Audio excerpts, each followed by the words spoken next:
One Man's Family, brought to you by Fleischmann's Yeast.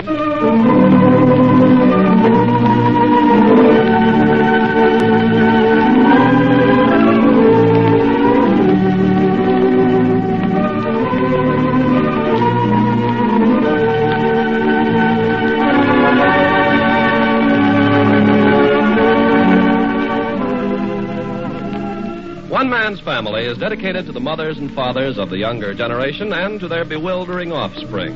Tonight we present Chapter 8, Book 44, entitled Thanksgiving at the Dairy Ranch.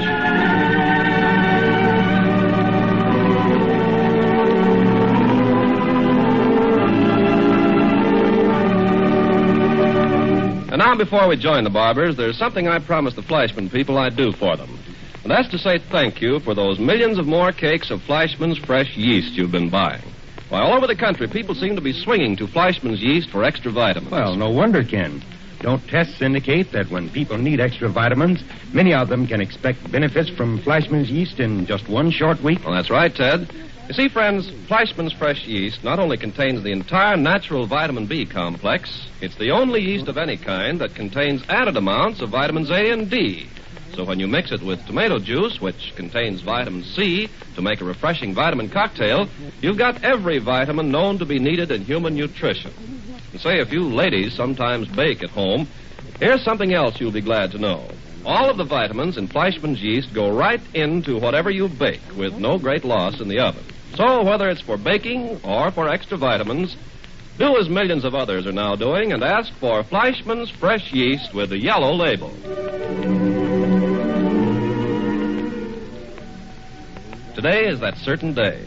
This is the occasion of the annual trek of the Barber clan to the country for the one and only purpose of sinking a fang into a turkey leg, or a wing if you happen to be so namby-pamby in your taste as to prefer light to dark meat. Anyway, big and little barbers alike are down at the dairy ranch to do justice to the ancient and honorable custom of passing up the plate for seconds and thirds. They're here not only to eat, but to give thanks that not only are we allowed the noble bird for the table this year, but likewise a bit of cranberry sauce and bread dressing, although I prefer oyster and rice dressing myself. The hosts are jointly Cliff and Irene and Hazel. And just now at 12 noon, Irene and Hazel are up to their elbows in parsley, turkey bastings, mincemeat, hard sauce, and all the other ingredients of the satisfactory Thanksgiving dinner. And woe be he who intrudes in the sacred precincts of the kitchen at this crucial hour. That's why all and sundry have been summoned out in the front yard by Paul from underfoot. All right, quiet, everybody. Yeah, quiet. Goodness, such a big voice for such a little boy. What do you mean, little?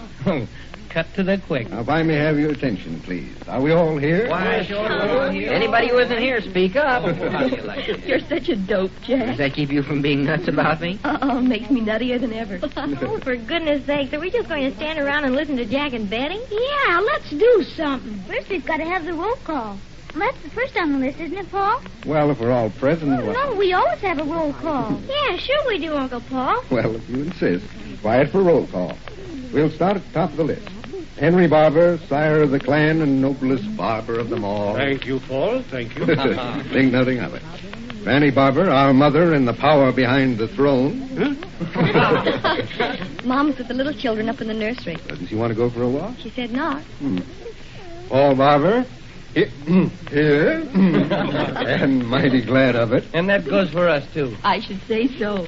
Next, Hazel Barber Herbert. Absent. Hey, what do you mean absent? She's on special Thanksgiving KP duty, up to her knees in rice and oyster dressing. I prefer old-fashioned bread dressing myself. Oh, you're good. Hey, why don't we give 3 cheers for Mom? In there working to give us a good dinner. Good idea. 6 for Hazel. Rock, rock, rock. Rock, rock, rock. Hazel, Hazel, Hazel. Hey, look, that goes for Irene, too. She's in there beating her brains out right alongside of Hazel. Doggone right. 6 for Irene, everybody. Rock, rock, rock. Rock, rock, rock. Irene, Irene, Irene. Hey, what's going on out there? Oh, hello, Irene, honey. We're just giving the cooks a big hand. Well, thanks very much, but you're making the cooks very self-conscious and nervous. Hi, Hazel. You'll have to excuse us now. We've got other things to do besides stand at the kitchen window. How's the turkey coming, Mom? We'll find out in good time. Shut the window, Irene. Goodbye now. Boy, it sure is wonderful to have a lot of good cooks in the family, isn't it? Come on, let's get on with the roll call. It's taking all day. Yes, you're quite right, Joan. Next, Clifford Barber. Here. Claudia Barber Lazy. Present. And am I glad that I'm out here this year. That's right. Last year you were the hostess. And chief cook and bottle washer. And a mighty good one. Jack and Betty Barber. Here. Hey, that's sort of crowding us, isn't it? Saying our names together. Ah, but I thought you two were one now. What do you mean one? Was Elizabeth, Sharon, Ann? We're three. And if you don't think Elizabeth Sharon Ann is a person... Hey, are we going to talk about babies? Excuse me, Aunt Betty. I didn't mean to interrupt. You're quite right, Pinky. We'll save Elizabeth Sharon Ann for some other occasion. Go on, Paul. Teddy Barber. Present and accounted for. Oh, just who is accounting for you these days, Teddy? I am, Cliff, and doing a good job, too. I bet you are, that. Well, go on, Paul. Oh, yes, who else do we have on our roster? Hey, what about me? Oh, yes. Henry, alias Hank Herbert. Present and accounted for. William, alias Pinky Herbert. Here I am. Good. Joan Roberts Lacey. I'm present. Hey, here comes Dan Murray. Hey, Dan, come here. For goodness sake, Dan, where you been? You almost got left out of this. Well, I've been putting on my new bib and tucker. Oh, a doggone clothes horse. Well, hardly. But I didn't want to sit down to the Thanksgiving festivities smelling of Her Majesty the Cow. Well, you're just in time for roll call. Daniel Murray, first officer of the Dairy Ranch and handmaiden to our friend the bovine. Present and happy to be in such pleasant company. That's the prettiest speeches I've heard in many a day. And now that everybody's accounted for, let me say I'm sorry we can't have with us today our other dear ones. Nicky, someplace, we don't know where, in the service of his country. Tracy Baker, when last heard from, flying patrol in Alaska. And Wayne Grubb, a full-fledged lieutenant in the glider pilot command, now stationed at Albuquerque, New Mexico. Let's pause for just a moment's silence in their honor.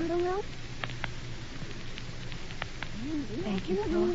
Oh, yes. And now I think everyone understands what's to be done now. We break up into groups of threes or fours and start out over the hills and fields in any direction preferred. The idea is to get a little exercise to whet the appetite. Yes, I'm not going to wear myself out. I want to enjoy my dinner. That's right, just enough to put an edge on your hunger. What do you mean, put an edge on? I've got an edge on my appetite right now that'd shave the bristles on a pig. You and me, too, Uncle Jack. Well, if you've got any preference for partners... I'd like to go with you, Paul. Well, you Betty. Hey, how about your husband? Oh, I get to spend every day with you. You're no treat on Thanksgiving. A fine thing. Good enough for the girl every day except holidays. Oh, sure, Jack. You don't want to tag your wife everywhere, do you? Why don't you join Cliff and me? All right, doggone it, I will. Just the three of us? Yeah, come on. See you people at the dinner table. 2:00 sharp, don't forget. Okay. As though we forget that. Uncle Paul, Yes, Pinky? I'd like to walk with you and Aunt Betty, okay? Well, I should say so. I'd like to, too. Is it okay, Betty? I can't think of anything I'd like better, Joan. Well, hey, Hank, you going with Paul and Aunt Betty and Joan and me? Nah, I'm going with Grandpa Barber. Yes, good boy. How about you, Teddy? Well, I'm going with Father Barber, too. Both Dan and I, aren't we? That's right. Mr. Barber, Hank, Teddy, and myself make up our walking party. Oh, good. That takes care of everyone. Then can we get started? Without any delay. Now, which way are you people going, Dad? Well, I'll leave that up to Daniel. Well, in that case, I think I'll guide you down through the west pasture to the eucalyptus grove. Oh, yes, that's a swell walk. Yes, I've been over it, just to my liking. Well, then I suggest our contingent take the path along the creek. Oh, yes, down through the willows. Does that suit you, Pinky and Joe? Okay, sure, suits me swell. There's no water in the creek, though, just pools. Well, we won't mind that. We're going for exercise, not water. All right, all in the squad. Here we go. Oh, I love this. Doesn't November sparkling?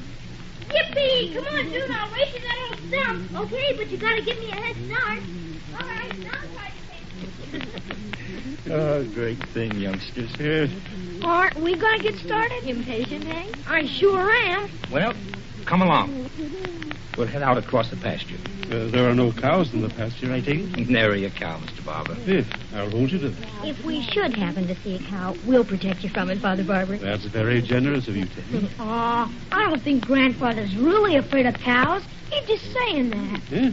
Sure, who's afraid of a cow? Yes, well, have it your own way. Oh, we have to go through this gate? That's right. Oh, here, you better let me give you a hand, Hank. Yeah, it is kind of heavy. Yeah, it sags. Ah. There we are. That'll let us through. Go ahead, Father Barber. Yes, thank you. We'll just leave it open until we get back. Okay. Teddy, you know something? What's that, Hank? I'm so glad that this is Thanksgiving I could just about bust wide open. Everyone gets that feeling on Thanksgiving. Hey, look. I wish you to that tree over there. Oh, do I have to run? Well, Jiminy Christmas. I gotta race somebody. You just got too much steam left, huh? Yeah. I can't just walk. Okay, I'll run with you this once. But that's all. Okay. All right. You ready? Yeah. Then get set. Go. Come on, Teddy. You'll have to run faster than that. Teddy's a very good companion for children. Yes, grew up with Hazel's boys. Yes, and from what I hear, the same can be said of you. Oh, sure. I like children. Yes. Under those circumstances, it's surprising you're not the father of a large family. Well, first a man must line up the right woman to be their mother. Yes. Good, upstanding lad such as you. Well, thank you, sir. Hmm? It's been almost 20 years since anyone called me a lad. Well, you don't count yourself very, very ancient, do you? Well, I'll be 40 next month. Will you, sir? You're doing a mighty important job down here on the ranch for Hazel, I hear tell. Well, it's a job I contracted to do, so why shouldn't I do it well? And besides, it's a job I know how to do and one I happen to love. Yes, that helps. Yes, it certainly does. And if we're passing bouquets, I'd like to hand a few to Clifford. There's a laddie who's making a #1 farmhand out of a pretty second-rate city boy. You think that Clifford has found his stride? He has. And unless something pretty desperate comes along to trip him up, well, you may relax and forget your worries over your second son. Yes, that's good to know. I've been suspecting him. Yes, sir. He's a new man. And may I add that his marriage to Dean was a most fortunate matrimonial adventure. Most fortunate. You think so? Well, don't you? I do indeed. I like hearing you say so. Yeah, she's the one woman for Clifford, if ever a woman was made for man. Daniel. Yes, sir? May I say that I'm very sorry about Hazel's attitude. I mean in connection with yourself. Thank you, sir. Well, she's quite right, I dare say. I think she's using the poorest judgment I've ever known her to use.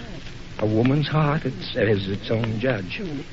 It has standards of its own based on no precedent. No law or high or low but its own. Yes, I dare say you're right, but I'm very well pleased that you have chosen to remain here at the ranch in close association with her.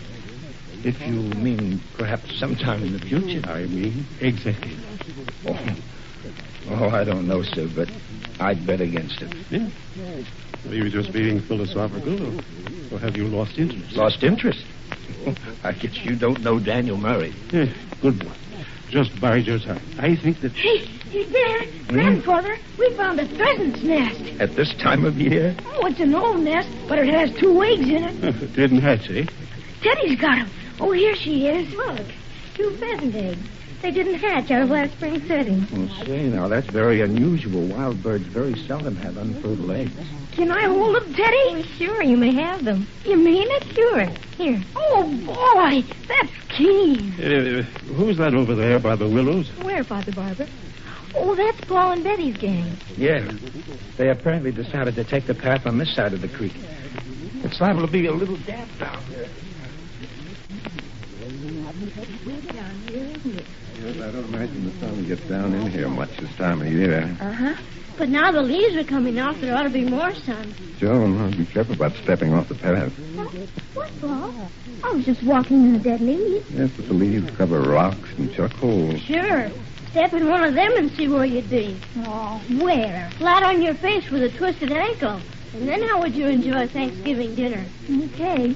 But I bet I wouldn't. Oh, there isn't very much water in the creek, is there? Just in pools. But wait till we get a good rain. Yeah? Sure.